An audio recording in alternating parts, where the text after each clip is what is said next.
سلامونه او نیکی پیرزوینې د افغان ګرځندوی چینل محترمو او قدرمنو لیدونکو د یو څو وقفې نه وروسته نن بیا د دویچ لرنن auf پشتو د درسونو په لړۍ کې د ښار مهم لغاتونه په جرمني الماني ژبه کې تاسو ته معرفي کوو. نو په دې درس کې به ټول هغه لغاتونه یا ورډشاټس تاسو ته وړاندې کړو یا تاسو ته به یې معرفي کړو ترڅو د هغو سره تاسو همیش لپاره په ښار کې یا د روزمره کارونو په جریان کې مخامخ کیږئ. نو د نن ورځې درس ته لکسیون 16 یعنی 14 درس. نو in der Stadt یعنی په ښار کې، مثلا تاسو په ښار کې چیرته ځئ یا کوم کار لرئ، نو in der Stadt په ښار کې چې هغه د ښار مربوط لغاتونه دي. in der Stadt مطلب ده یعنی په ښار کې، یا په انګلیش کې هم وایو in the city یعنی په ښار کې. نو die Bäckerei یعنی نانوایی یا هماغه چې د ډوډۍ مړۍ کلچې هر څه پخوي هغو ته die Bäckerei وایي. die Bäckerei که بیا د هغوی جمع وایو die Bäckereien یعنی ډېرې نانوایی وي، یا په انګلیش کې هم ورته بیکري وایي. همدارنګه die Bäckerei په اړه مثال، مثلا hier kann man frisches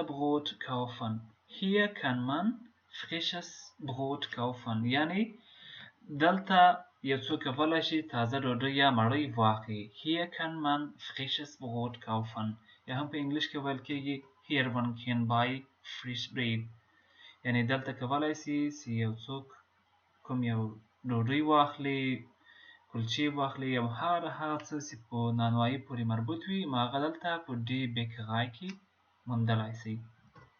همدارنګه die Bank یعنی بانک ته ویل کېږي بانک، په انګلیش کې هم ورته بانک وایي. که چېرته بیا د هغوی جمع وایو یعنی ډېر بانکونه die Banken یعنی die Banken ډېر بانکونه، او die Bank یعنی یو بانک. اوس راځو د بانک په اړه باندې مثال، مثلا hier kann man Geld abheben یعنی دلته یو څوک کولی شي چې پیسې ترلاسه کړي یا پیسې withdraw کړي، پیسې واخلي، یا په انګلیش کې هم ویل کېږي here one can withdraw money یعنی یو څوک کولی شي چې دلته په بانک کې پیسې ترلاسه کړي یا خپلې پیسې واخلي. here kann man Geld abheben پیسو ته ویل کېږي، abheben یعنی withdraw کړي، ورواخلي، ترلاسه یې کړي. همدارنګه دویم مثال ده hier kann man Geld einzahlen یعنی د بانک نه په بانک کې یو څوک پیسې ذخیره کولی شي، پیسې جمع کولی شي یا پیسې سپارلی شي. یا here one can deposit money دلته یو څوک کولی شي چې پیسې ډیپوزیټ کړي یا پیسې جمع کړي. here kann man Geld einzahlen. نو دا د بانک په اړه مثال و. همدارنګه پیسې die Apotheker یعنی دواخانه یا درملتون، د هغوی جمع بیا ده die Apotheken یعنی ډېرې دواخانې، ډېر درملتونونه، په انګلیش کې هم ورته فارمیسي وایي. نو die Apotheker درملتون ته ویل کېږي، د هغوی جمع ده die Apotheken یعنی درملتونونه. همدارنګه د هغوی په اړه باندې مثال hier kann man Medikamente kaufen یعنی دلته یو څوک کولی شي دوا واخلي یا دوا ترلاسه کړي. Medikamente دوا ته ویل کېږي، kaufen اخیستلو ته. here kann man Medikamente kaufen یا په انګلیش کې هم ویل کېږي here one can buy medicines یعنی دلته یو څوک کولی شي چې مډیسن دوا په درملتون کې واخلي. die Apotheker دواخانې ته ویل کېږي. همدارنګه der کیوسک هغه دکان ته ویل کېږي چې هلته اخبارونه، سګریټ، مشروبات، هر هغه څه چې تاسو یې غواړئ دلته یې موندلی شئ. دلته یې هم لیکلی دي تباک، ګشینکه، سنیکس یعنی تحفې اخلي یا کوم یو توکي اخلي لکه سګریټ همداسې شیان دي، کوم یو د څښاک لپاره څه اخلي، ټول څیزونه موجود وي. هغه ته په انګلیش کې هم کیوسک ویل کېږي، یعنې هغه دکان چې هر ډول توکي پلوري یا یې خرڅوي، نو هغه ته ډیر کیوسک په جرمني ژبه کې ویل کېږي او په انګلیش کې هم ورته کیوسک وایي. ډي کیوسک یا د هغوی جمع بیا ده ډي کیوسکه. ډي کیوسکه یعنی ډیر کیوسکونه، ډیر هغه دکانونه چې هر څه پلوري د هغوی جمع ده ډي کیوسکه. او که چیرته یو دکان وي ډي کیوسک یعنی یو کیوسک، یو هغه دکان چې هر ډول توکي پلوري. دا په جرمني کې یا په آلمان کې ډیر دکانونه موجود دي د کیوسک په نامه باندې چې هر هغه څه پلوري چې خلک ورته ضرورت لري. همدارنګه die Kiosk د هغوی په اړه باندې مثال ده. Hier kann man Zeitung kaufen. Hier kann man Zeitung kaufen. دلته یو څوک کولی شي چې اخبار واخلي، ورځپاڼه واخلي یعنې ترلاسه کړي. یا په انګلیش کې هم ووایو Here one can buy newspaper. یعنې دلته یو څوک کولی شي چې یو اخبار واخلي، یو سګریټ واخلي، یو پیپسي یا د یو انرژي واخلي، هر هغه څه چې ضرورت وي په دې کیوسک کې اخیستلی شي. همدارنګه ډي سوپرمارکټ. ډي سوپرمارکټ یعنې سوپرمارکېټ ته ویل کېږي یا لوی پلورنځي ته چې ټول خوراکي توکي، میوه‌جات، سبزیجات او هر هغه څه چې تاسو ضرورت وي په دې سوپرمارکېټ کې پیدا کولی شئ. نو هغه ته په الماني یا جرمني ژبه کې ویل کېږي ډي سوپرمارکټ. ډي سوپرمارکټ یعنې سوپرمارکېټ. په انګلیش کې هم ورته سوپرمارکېټ ویل کېږي، په جرمني ژبه کې ورته ډي سوپرمارکټ ویل کېږي. د هغوی په اړه باندې مثال ده. Hier kann man Lebensmittel kaufen. Hier kann man Lebensmittel kaufen. یعنې دلته یو څوک کولی شي چې خوراکي توکي واخلي. Here one can buy groceries. په انګلیش کې دا لاندې ورسره د انګلیش ترجمه ده، یعنې دلته یو څوک کولی شي چې Lebensmittel یا خوراکي توکي واخلي. همدارنګه die Bücherei. Die Bücherei یعنې کتاب پلورنځی یا کتابتون، په انګلیش کې هم ورته library ویل کېږي. دلته تاسو کولی شئ چې ډیر کتابونه ومومئ. Die Bücherei د هغوی جمع ده بیا die Büchereien یعنې ډیرې کتاب پلورنځي وي، یعنې ډیر کتابتونونه. او که چیرته یو کتابتون وي die Bücherei یو کتابتون، د هغوی جمع بیا ده die Büchereien یعنې ډیر کتابتونونه. همدارنګه لایبرري یا کتابتون په اړه باندې بل معادل نوم die Bibliothek یعنې کتابخانه. مثلا د تاسو یو پوهنتون لپاره زیاته کتابونه ایښي وي او شاګردان هغه کتابونه اخیستلی شي، هغه ته بیبلیوتیک ویل کېږي. die Bibliothek یعنې کتابخانه چې تاسو د هغه ځای نه کتابونه اخیستلی شئ یا بیرته یې وروړلی شئ یا د پوهنتون مربوط کتابونه وي. او په بیوشغه کې تاسو کتابونه هم د امانت په توګه وړلی شئ او یا هم یې اخیستلی شئ. راځو په دې مثال کې به یې تشریح کړو او د بیوشغه یا بیبلیوتیک په اړه باندې به یو بل نوم هم ولرو چې هلته هغه یوازې د کتاب اخیستلو یا د کتاب پلورنځی ده. همدارنګه دې مثال ته وګورئ. Hier kann man viele Bücher finden. Hier kann man viele Bücher finden. یعنې دلته یو څوک کولی شي چې ډېر کتابونه ومومي، ترلاسه یې کړي. Here one can find a lots of books. همدارنګه die Buchladen یعنې دا هم کتابتون ته وایي یا کتاب پلورنځی یا بوک شاپ. دا کتابونه پلوري، دا یوازې د کتابونو پلورلو مرکز ده. د هغوی جمع بیا ده die Buchladen یعنې ډېر کتاب پلورنځي. او که چیرته یو کتاب پلورنځی وي die Buchladen یو کتاب پلورنځی die Buchladen یعنې ډېر کتاب پلورنځي، دا یوازې کتابونه پلوري. او هغه اخیرني دوه چې ول بیبلیوتیک او بیوشغای دا یوازې د پوهنتونونو مربوط وي او اکثره وخت کتابونه نه پلوري نه یې خرڅوي. die Buchladen هغه یوازې کتابونه پلوري. راځو مثال ته. مثال یې دا Hier kann man Bücher kaufen. Hier kann man Bücher kaufen یعنې دلته یو څوک کولی شي چې کتابونه واخلي. Here can one buy books. همدارنګه بل د ښار مربوط der Bahnhof. Der Bahnhof یعنی د اورګاډي تمځای یا اډه یا د اورګاډي استدګا چې هغه په ټولو ښارونو کې موجود وي. د المان یا جرمني په ټولو ښارونو کې بانهوف شته ده. der Bahnhof یعنی د اورګاډي تمځای. نو که چېرته بیا د بانهوف جمع وایو د der Bahnhof جمع بیا د ډي باندې بدلیږي. der یعنی der Bahnhof د بانهوف لپاره ارټیکل der ده، نو دا ارټیکل په ډي باندې بدلیږي د جمع لپاره. die Bahnhöfe یعنی ډېرې د اورګاډو تمځایونه. په انګلیش کې هم ورته ریلوے سټیشن ویل کیږي. راځو مثال ته. د یادونې وړ ده چې هر ښار د المان یا جرمني هر ښار یو مرکزي ریلوے سټیشن یا مرکزي د اورګاډو تمځای لري چې هغو ته der Hauptbahnhof ویل کیږي. der Hauptbahnhof یعنی سنټرل ریلوے سټیشن یا د اورګاډو مرکزي تمځای. یعنی په هر ښار کې یو Hauptbahnhof موجود ده چې هغه د ټولو اورګاډو مرکزي تمځای ده. راځو اوس مثال ته ګورو. Hier kommen täglich viele Züge an.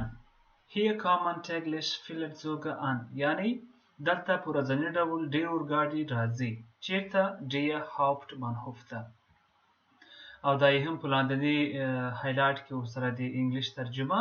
نو یا په انګلیش کې هم ویلی سو a lots of trains arrives here daily. همدارنګه der Restaurant یعنی هوټل ته ویل کېږي. رستورانت چېرته چې موږ خوراک کوو د خوراک لپاره ځو، نو د هغوی جمع بیا هم ده der Restaurants یعنی ډېر هوټلونه ډېر رستورانتونه. د هغوی په اړه باندې مثال د رستورانت په اړه. Hier kann man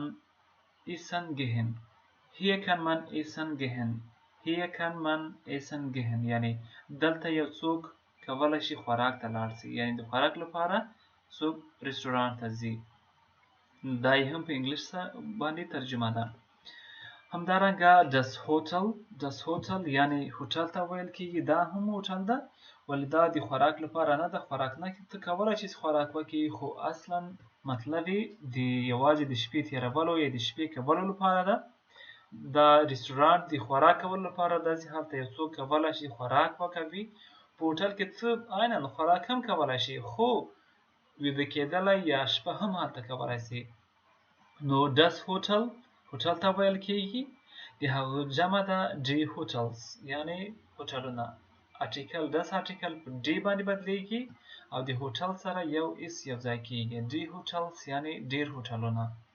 راځو د هغوی په اړه باندې مثال. Hier kann man übernachten یعنی دلته یو څوک کولی شي د شپې واوسي یا شپه وکوي. Hier one can stay overnight یعنی دلته یو څوک د شپې لپاره هم اوسېدلی شي، ولې په رستورانت کې یو څوک نشي کولی چې واوسي هلته. همدارنګه die Metzgerei یعنی قصابي ته ویل کېږي یا butcher's shop په انګلیش کې. die Metzgerei یعنی هغه دکان یا قصابي چې غوښې پلوري، غوښې خرڅولو مرکز. die Metzgerei یعنی قصابي چې د هغوی جمع بیا ده die Metzgereien یعنی ډېرې قصابي وي. die Metzgereien په دوه تصویر کې هم لیدلی شي. د هغوی په اړه باندې مثال ده. Hier kann man Fleisch kaufen یعنی دلته یو څوک کولی شي چې غوښه واخلي. Here can one buy meat یعنی دلته یو څوک کولی شي چې غوښه واخلي. Here can man Fleisch kaufen. همدارنګه die Post یعنی پوسټ آفیس ته ویل کېږي یا پوسټ خانه. د هغوی جمع بیا ده die Posts یعنی ډېرې پوستخانې یا ډېرې پوسټخانې یا ډېر پوسټ آفیسونه چې هغه ته په جرمني ژبه کې یا الماني ژبه کې die Post ویل کېږي. die Post. همدارنګه مثال. Hier kann man Briefe abschicken یعنی دلته په پوسټخانه کې څوک کولی شي خطونه ولیکي. تاسو یو دوست، فیملی، همداسې د ډیرو نورو کارونو لپاره تاسو کولی شئ چې کوم یو خطونه یا ځینې تحفې ولیږئ. نو دې پوسټ ته تاسو کولی شئ لاړ شئ او خپل مربوط کوم یو څه چې لیږئ هغه هلته تسلیم کړئ. نو hier kann man Briefe abschicken. یعنې دلته یو څوک کولی شي چې خطونه یا لیټرز یې ولیږي. همدارنګه das Kino یعنې سینما ته ویل کېږي. سینما das Kino سینما د هغوی جمع ده که چېرته ډېرې سینماوې وي die Kinos یعنې ډېرې سینماوې. das article په die article باندې بدلیږي او د کینو سره یو یو ځای کېږي die Kinos یعنې سینماوې. die Kinos د هغوی جمع ده. د کینو جمع ده. das Kino یعنې سینما. همدارنګه د سینما په اړه باندې مثال یعنې hier kann man Filme sehen. یعنې دلته یو څوک کولی شي چې فلم وویني، فلم تماشا کړي. نو hier kann man Filme sehen.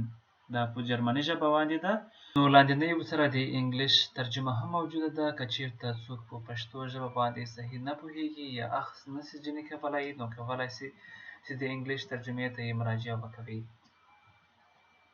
همدارنګه das Stadion یعنې سټیډیوم میدان ته ویل کېږي.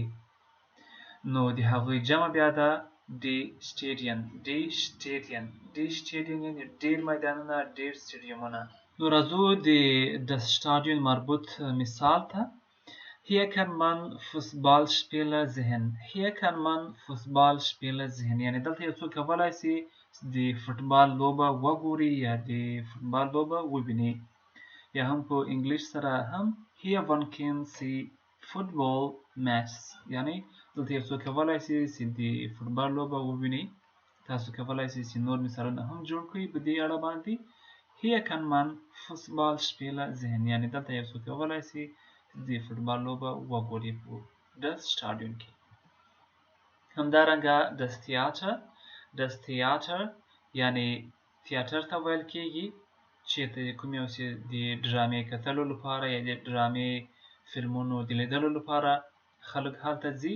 نو د هغوی جمع بیا ده die Theater یعنې یوازې das article په die article باندې بدلیږي. په تیاتر کې کوم فرق نه راوړل کېږي. نو د die Theater یې جمع ده یعنې ډېر تیاترونه. او که چېرته یو وي das Theater یعنې یو تیاتر یعنې ډرامې کتلو مرکز. د هغوی تیاتر په اړه باندې راځو مربوط د تیاتر په اړه باندې مربوط مثال. hier kann man Dramas sehen. یعنې دلته یو څوک کولی شي چې ډرامې وګوري، ډرامې وویني یا ځینې مذاقي فلمونه وګوري. نو هغه ته کولی شي چې تیاتر ته لاړ شي. das Theater یعنې د تیاتر یا د مذاقي ډرامو د ښودلو یا د نمایش کولو مرکز. همدارنګه ډیرسو یعنې باغ وحش یا د هغوی جمع باندې دا ډیرسوز یعنې ډېر باغ وحشونه. ډیرسو یعنې یو باغ وحش هلته چې کوم یو کورني حیوانات یا وحشي حیوانات موجود وي. نو تاسو کولی شئ چې ډیرسو په نامه باندې هلته لاړ شئ. یا همدارنګه د هغوی معادل یا ویلی شو Tierpark یعنې د باغ وحش یعنې د کورني حیواناتو پارک. همدارنګه بل څه هم ویلی شئ Tiergarten یعنې باغ وحش. نو درې نومونه شو der Zoo, der Tierpark, der Tiergarten. یعنې ټول د باغ وحش په معنا باندې ده. تاسو کولی شئ Tierpark د کورني حیواناتو پارک یا د کورني حیواناتو باغ یا باغ وحش. نو تاسو یو مطلب ځینې اخیستلی شئ چې ټول د باغ وحش معنا لري. der Tierpark, der Tiergarten یا der Zoo ټول باغ وحش ته ویل کېږي. همدارنګه راځو د هغوی مربوط یو مثال. hier kann man viel Tiere sehen.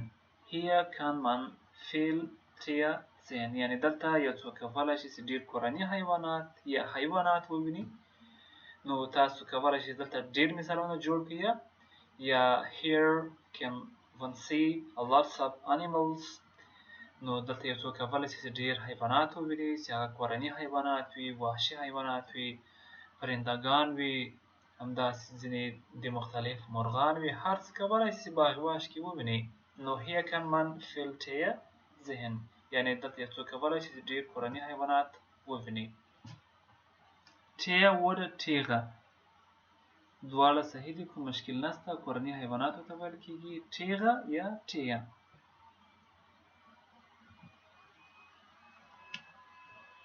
همدارنګه das Krankenhaus. das Krankenhaus یعنې شفاخانې یا روغتون ته ویل کېږي. د هغوی جمع ده بیا die Krankenhäuser. die Krankenhäuser. das Krankenhaus یعنې یو روغتون او die Krankenhäuser یعنې ډیر روغتونونه، ډیر شفاخانې یا ډیر hospitals. hospital یعنې په انګلیش کې ورته ویل کېږي das Krankenhaus. په جرمني یا الماني ژبه کې روغتون ته ویل کېږي. راځو د das Krankenhaus په اړه باندې مثال یا د روغتون په اړه باندې مثال. Hier findet man viele Patienten. Hier findet man viele Patienten یعنې دلته یو څوک ډیر مریضان لیدلی شي یا کولی شي چې هلته ډیر مریضان ومومي.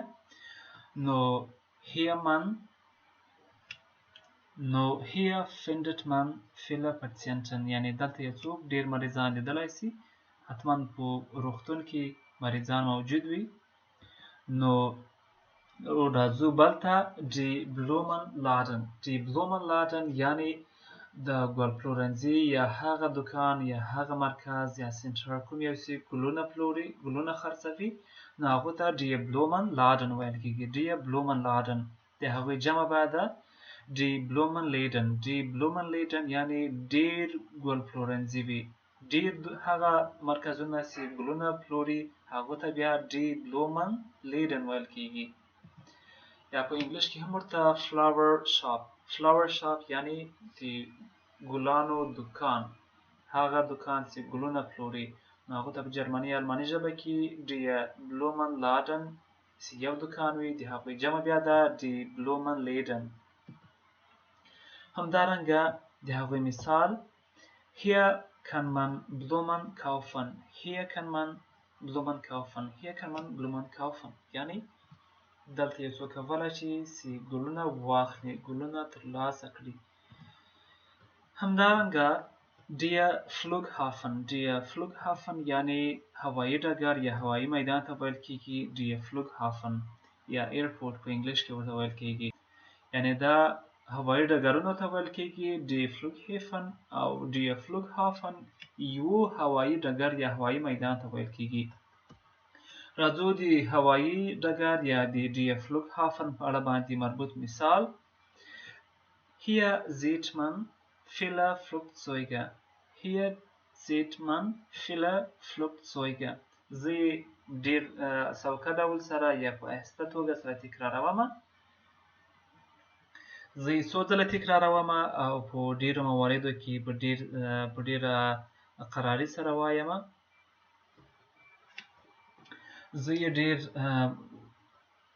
زه څو ځلې تکراروم او په ډیره آهسته توګه سره یې وایم، ځکه چې ځینو دوستانو غوښتنه کړې وه چې ځینې جملې چې دي هغه څو ځله تکراروه تر څو موږ ښه وپوهېږو.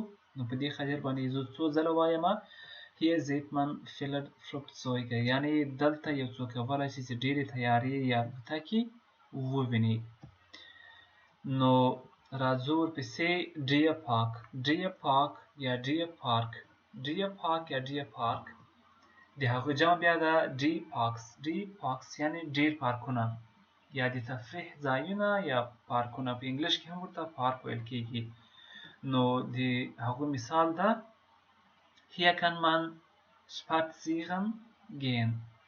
Hier kann man spazieren gehen یعنې دلته یو څوک کولی شي چې قدم وهلو ته لاړ شي، یو څوک کولی شي چې پارک ته قدم وهلو ته لاړ شي. یا here one can go for a walk یعنې دلته یو څوک کولی شي چې قدم وهلو ته یا واکینګ ته لاړ شي. Hier kann man spazieren gehen. spazieren gehen یعنې قدم وهلو ته یا واکینګ ته لاړ شي. Die Bushaltestelle Die Bushaltestelle یعنی د بسونو تمځای یا اډه یا بس سټاپ په انګلیش کې ورته ویل کیږي. نو هغه ته په جرمني الماني ژبه کې Die Bushaltestelle یعنی د بس تمځای. که چیرته بیا د هغوی جمع وایو Die Bushaltestellen Die Bushaltestellen یعنی د بسونو تمځایونه، ډیر تمځایونه. نو په جرمني کې یا د جرمني په ټولو ښارونو کې دا نشان د بس تمځایونو یا د اورګاډو تمځایونو یا د ټولو ارادو یا موټرونو یا ترانسپورټیشنو د تمځایونو لپاره دا نشان کارول کیږي. نو Die Bushaltestelle د بس تمځای ته ویل کیږي. د هغې په اړه باندې مثال مربوط مثال یې ده Hier halten Buses an یعنی دلته بسونه درېږي یا د بسونو تمځای هم دلته ده. ورپسې Die Schule Die Schule یعنی مکتب ته ویل کیږي یا ښوونځی یا هم په انګلیش کې ورته سکول ویل کیږي. نو د Die Schule جمع بیا ده Die Schulen یعنی ډیر مکتبونه ډیر ښوونځي وي. نو Die Schule یو مکتب Die Schulen ډیر ښوونځي ډیر مکتبونه. همدارنګه د مکتب یا د ښوونځي مربوط مثال ده Hier geht man zum Lernen Hier geht man zum Lernen یعنی دلته یو څوک د یو څه زده کولو لپاره ځي.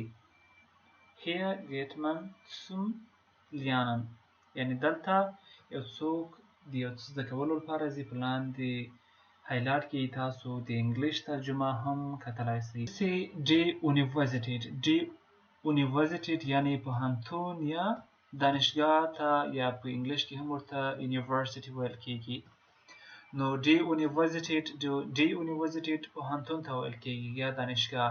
که چیرته بیا د هغوی جمع ووایو Die Universitäten یعنی ډیر پوهنتونونه یا ډیرې دانشګاهوي.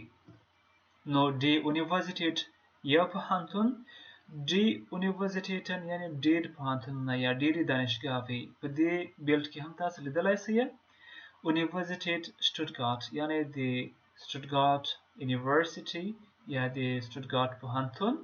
نو Die Universität په جرمني الماني ژبه کې پوهنتون یا دانشګاه ته ویل کیږي. همدارنګه د Universität یا پوهنتون په اړه باندې مربوط مثال Hier kann man studieren Hier kann man studieren یعنی دلته یو څوک زده کړې کوي. دلته یو څوک کولی شي زده کړې به کوي. Hier kann man studieren یعنی دلته یو څوک زده کړې کوي پوهنتون کې. همدارنګه بل د ښار مربوط ځای چې ده هغه Das Fitnesszentrum Das Fitnesszentrum یعنی د سپورټ مرکز یا جیم یا د باډي جوړولو مرکز یا هم په انګلیش کې ورته فټنس سنټر یا جیم ویل کیږي. نو Das Fitnesszentrum یعنی د فټنس سنټر یا مرکز. که چیرته موږ د هغه جمع وایو بیا Die Fitnesszentren Die Fitnesszentren یعنی ډیر د سپورټ مرکزونه. Das article چې ده په ډې باندې بدلیږي او فټنس سنټرم چې ده هغه په فټنس سنټرن باندې بدلیږي. Fitnesszentren Die Fitnesszentren یعنی ډیر د سپورټ مرکزونه. د فټنس سنټرم په اړه باندې مثال یا د سپورټ د مرکز په اړه باندې مثال Hier geht man fit zu bleiben Hier geht man fit zu bleiben یعنی دلته یو څوک تندرست اوسېدلو یا پاتې کېدلو لپاره ځي. څوک یو تندرست پاتې سي روغ پاتې سي نو هغه چیرته ځي هغه د سپورټ یو مرکز ته ځي یا فټنس سنټرم ته ځي یا د فټنس سنټر ته ځي. نو په لاندې هایلایټ کې تاسو انګلیش ترجمه هم کتلی شئ. ورپسې بل د ښار مربوط چې ده یو ځای چې ده هغه Das Schwimmbad ده. Das Schwimmbad یعنی د اوبو حوض چیرته چې څوک لامبو وهي په ښارونو کې نو هغو ته Das Schwimmbad ویل کیږي. د Das Schwimmbad یا د اوبو حوض جمع چې ده که چیرته موږ ډیر د اوبو حوضونه ولرو نو هغو ته بیا Die Schwimmbäder ویل کیږي. das artikel هم تغییر سو او schwimmbad په schwim بیډه باندې بدلیږي یا په انګلیش کې هم ورته swimming pool ویل کیږي swimming pool یا په المانی کې ورته das schwimmbad ویل کیږي das schwimmbad همدارنګه د das schwimmbad یا د اوبو د حوض یا swimming pool مربوط مثال چې ده hier kann man schwimmen of course یعنی دلته یو څوک کولی شي چې لامبو ووهي Here can man schwimmen یعنی دلته یو څوک کولی شي لامبو ووهي ولامبي چیرته په das schwimmbad کې همدارنګه das Reisebüro das Reisebüro یعنی د سفر اداره یا travel office په انګلیش کې ورته ویل کیږي نو das Reisebüro یعنی که چیرته تاسو په سفر ځئ یا یو ټکټ اخلئ په جرمني کې نو تاسو چیرته ځئ das Reisebüro یعنی د سفر ادارې ته ځئ یو ټکټ واخلئ یا کوم یو معلومات ترلاسه کړئ نو که چیرته د هغوی جمع جوړول غواړو نو die Reisebüros یعنی ډیر د سفرونو ادارې ډیر د سفر ادارات یا ډیر د travel officeونه نو دلته وګورئ das artikel په die artikel باندې بدل سو او Reisebüro سره یو is اضافه سو نو die Reisebüros یعنی ډیر د سفر ادارات نو دا یو د سفر اداره او دا هم ډیر دی لاندې تصویر کې هم تاسو ګورئ همدارنګه د سفر د ادارې یا د travel office مربوط مثال چې ده Hier kann man Reise buchen یعنی دلته یو څوک کولی شي چې د سفرونو ټکټ بوک کړي یا ټکټ واخلي نو هغه ته په الماني یا جرمني ژبه کې Hier kann man Reise buchen یعنی دلته یو څوک کولی شي چې یو ټکټ بوک کړي نو دا و د یو ښار مربوط هغه ټول ضروري ځایونه چې تاسو هر وخت هلته ځئ تاسو ورته ضرورت لرئ تاسو سره مخامخ کیږئ د مشکل د حلولو لپاره نو شاید نور ډیر ځایونه هم موجود وي په ښار کې حتما ډیر ځایونه دي چې هغه دلته ما نه تشریح کړي هغوی به انشاءالله په نورو درسونو کې تشریح کړو نو د درس د لیدلو نه مو نړۍ مننه چینل د سره سبسکرایب کړئ که کومه پوښتنه یا سوال لرئ مهرباني په کمنټ باکس کې ولیکئ نو ښه وختونه درته غواړو امید لرم چې د دې درس نه به ډیر څه زده کړئ که مو د درس نه څه زده کړي وي حتما لایک او کمنټ د یاده ونه وځي نور نو چوس په مخه مخه بای بای und auf Wiedersehen